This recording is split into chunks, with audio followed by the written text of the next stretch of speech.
Son las 2 de la mañana y el televisor del vecino se escucha a través de la pared. O tal vez es la lluvia golpeando el techo con irregularidad constante y sin ritmo predecible. O simplemente el sonido de alguien respirando al otro lado de la cama. Para muchas personas, esos sonidos son completamente irrelevantes, fondos sin importancia que el cerebro filtra automáticamente y hace desaparecer en segundos sin ningún esfuerzo. Pero para otras personas, cada uno de esos sonidos es una espada que atraviesa el sueño de manera implacable y repetida a lo largo de la noche. ¿Por qué hay personas que literalmente no pueden dormir si hay ruido en el ambiente que las rodea? ¿Es debilidad de carácter? ¿Es exageración dramática de algo que todos padecen? ¿Es algo que se puede cambiar con suficiente voluntad y determinación personal? La psicología y la neurociencia tienen respuestas muy concretas y bien documentadas sobre este tema. Y lo que revelan cambia completamente la forma en que deberías entender este fenómeno tan común y tan mal comprendido por quienes no lo viven. Deja tu like, suscríbete y comparte. Comencemos. Empecemos desde el principio biológico fundamental. El sueño es uno de los estados más vulnerables en los que puede encontrarse un ser vivo sobre la Tierra. Cuando dormimos, nuestra capacidad de detectar y responder a amenazas del entorno se reduce de manera dramática y automática. Desde el punto de vista evolutivo, esto representó siempre un riesgo enorme para la supervivencia de los individuos y de los grupos. Los animales que dormían profundamente en ambientes ruidosos eran más fácilmente sorprendidos por depredadores que los que mantenían cierto nivel de alerta auditiva incluso durante el sueño. Los que tenían ese sistema de vigilancia activo sobrevivían más y transmitían esas características a su descendencia generación tras generación. Esto no es metáfora poética, es biología evolutiva documentada y comprendida con claridad por la ciencia. Y aunque hoy no dormimos en la sabana africana, rodeados de amenazas físicas reales, nuestro cerebro primitivo y profundo no lo sabe todavía. Sigue monitoreando activamente los sonidos del entorno incluso mientras dormimos profundamente. Y en algunos individuos, ese monitoreo es significativamente más sensible y activo que en la mayoría. La amígdala, esa pequeña estructura cerebral en forma de almendra que regula todas las respuestas de miedo y de amenaza del organismo, permanece completamente activa durante el sueño en todos los seres humanos, sin excepción. Cuando capta un sonido inesperado o persistente que no estaba en el patrón habitual del ambiente sonoro, envía de inmediato una señal de alerta que puede interrumpir el ciclo del sueño, llevar al durmiente a una fase más superficial o despertarlo por completo de manera abrupta. Y esto sucede de manera completamente automática, sin que la persona tenga ningún control consciente sobre ello en ese momento. No es que estas personas elijan despertarse porque sí, es que su amígdala tiene un umbral de activación específicamente más bajo para los estímulos auditivos durante el sueño, y esa diferencia neurológica tiene consecuencias muy reales en su calidad de vida nocturna y en su funcionamiento pleno durante el día siguiente, cuando no han descansado bien. Pero, ¿por qué ese umbral de activación es tan diferente entre personas distintas? Aquí entran varios factores que se combinan de maneras complejas. El primero es la genética.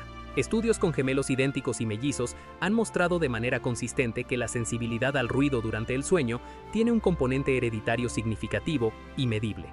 Si tus padres eran personas que dormían superficialmente y se despertaban con facilidad ante cualquier sonido nocturno, hay una probabilidad real y alta de que tú también lo seas. La arquitectura del sueño dura. ¿Cuánto tiempo pasas en cada fase del ciclo y qué tan fácil es interrumpirla desde el exterior? Está parcialmente determinada por factores genéticos que escapan completamente a tu voluntad consciente. No es algo que puedas corregir simplemente decidiendo dormir más profundo por pura determinación mental cada noche antes de acostarte. El segundo factor importante es el sistema nervioso autónomo y su nivel de reactividad basal habitual. Las personas con un sistema nervioso simpático más reactivo, el que activa la respuesta fisiológica de pelea o huye ante estímulos del entorno, tienden a tener un sueño más ligero y a ser mucho más sensibles al ruido que el promedio de la población en general. Este tipo de sistema nervioso no es un defecto de diseño biológico ni un error evolutivo de ningún tipo. En muchos contextos de la vida real, ser más reactivo a los estímulos del entorno es una ventaja adaptativa significativa y real. Estas personas reaccionan más rápido en situaciones de emergencia genuina, son más alertas en entornos nuevos o potencialmente peligrosos, procesan la información sensorial con mayor detalle y precisión que otros. El precio que pagan por esas ventajas reales es que esa misma sensibilidad los acompaña inevitablemente al dormitorio cada noche. Hay un tercer factor que es quizás el más importante desde la perspectiva de la psicología moderna y contemporánea. La alta sensibilidad sensorial procesual. Elaine Aron, la psicóloga que definió y estudió exhaustivamente a la persona altamente sensible, identificó que aproximadamente el 15 al 20% de la población tiene un sistema nervioso que procesa la información sensorial de manera más profunda e intensa que el resto. Esto incluye todos los estímulos posibles, los visuales, los táctiles, los olfativos y por supuesto los auditivos en el contexto del sueño y la vigilia. Para las personas altamente sensibles, los sonidos no solo son más notorios que para los demás. Son más complejos en su procesamiento, más ricos en información que su cerebro necesita analizar, más difíciles de ignorar voluntariamente. Su cerebro no puede hacer la misma operación automática de filtrado y descarte que hace la mayoría de las personas sin esfuerzo. No es que no quieran ignorar el ruido, es que sus vías neuronales simplemente no tienen ese interruptor disponible. Deja tu like, suscríbete y comparte. El estrés crónico y la ansiedad sostenida en el tiempo amplifican todo esto de manera verdaderamente dramática en la vida cotidiana de estas personas. Cuando el sistema nervioso está en estado de alerta sostenida, que es exactamente lo que produce el estrés mantenido durante semanas o meses sin alivio, el umbral de activación de la amígdala se vuelve aún más bajo y más sensible a cualquier estímulo externo. Una persona que en condiciones normales y relajadas puede ignorar el ruido de fondo del entorno, en periodos de estrés intenso puede despertar de manera abrupta con el sonido de una puerta cerrándose en otro piso de la casa. Esto explica con claridad por qué muchos reportan que en momentos difíciles de su vida, divorcios dolorosos, pérdidas importantes, trabajos muy exigentes y demandantes, su sueño se vuelve repentinamente mucho más ligero y frágil. No es una coincidencia fortuita, es fisiología directa del sistema nervioso bajo presión prolongada. Existe también un fenómeno muy específico llamado misofonía, que merece atención especial porque es mucho más común de lo que la mayoría de las personas creen. La misofonía es una respuesta emocional intensa, generalmente de irritación fuerte, ira desproporcionada o angustia real, ante sonidos muy específicos y repetitivos que de otra manera serían considerados completamente neutros e irrelevantes. El sonido de alguien masticando, el tic-tac constante de un reloj analógico, el zumbido persistente de un aparato electrónico, la respiración audible de otra persona en la misma habitación. Para las personas con misofonía, estos sonidos tan aparentemente triviales no son simplemente molestos en el contexto del sueño, generan una activación emocional completamente desproporcionada que hace que dormir en presencia de esos sonidos sea prácticamente imposible sin intervención directa. La neurociencia ha identificado diferencias estructurales reales en la conectividad entre el córtex frontal y la amígdala en estas personas. Es una condición neurológica real y documentada científicamente. También hay que considerar la naturaleza temporal y la predictibilidad del sonido para entender por qué algunos ruidos interfieren mucho más que otros con la continuidad del sueño. El cerebro, durante el sueño, procesa los sonidos de manera diferente según si son predecibles y constantes o impredecibles e irregulares. Un ventilador que produce un ruido uniforme y constante puede convertirse en lo que los especialistas del sueño llaman ruido blanco. Una señal sonora predecible y monótona que el cerebro aprende rápidamente a ignorar y clasificar como no amenazante para el organismo. Pero los sonidos intermitentes, los que comienzan y terminan de manera irregular y sin patrón reconocible, las voces que suben y bajan de intensidad, los timbres inesperados, el tráfico que pasa con irregularidad, estos son exactamente el tipo de señales que el sistema de vigilancia auditiva del cerebro está específicamente diseñado para detectar como potencialmente significativas.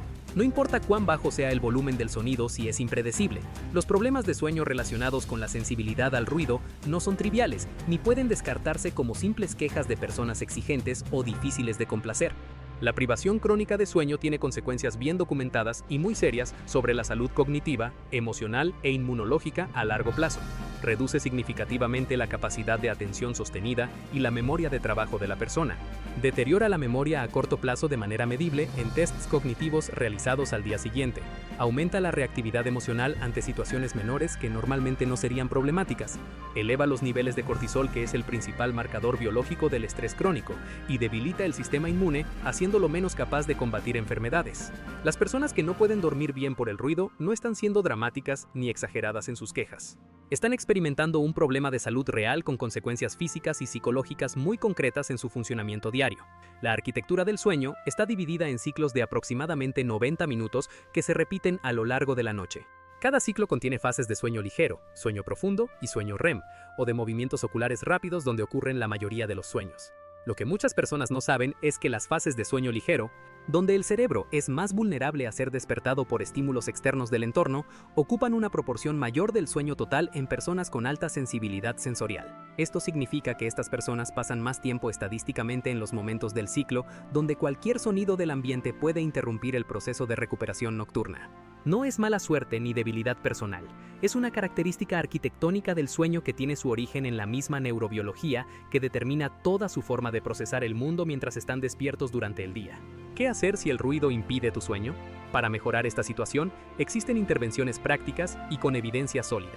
Los tapones de oídos de buena calidad son la opción más directa y con mayor eficacia inmediata. Los auriculares con cancelación activa de ruido han demostrado ser muy útiles en ambientes urbanos. Otra estrategia es el enmascaramiento sonoro. El ruido blanco o rosa, disponible en aplicaciones, proporciona un fondo constante y predecible que el cerebro deja de percibir como una amenaza.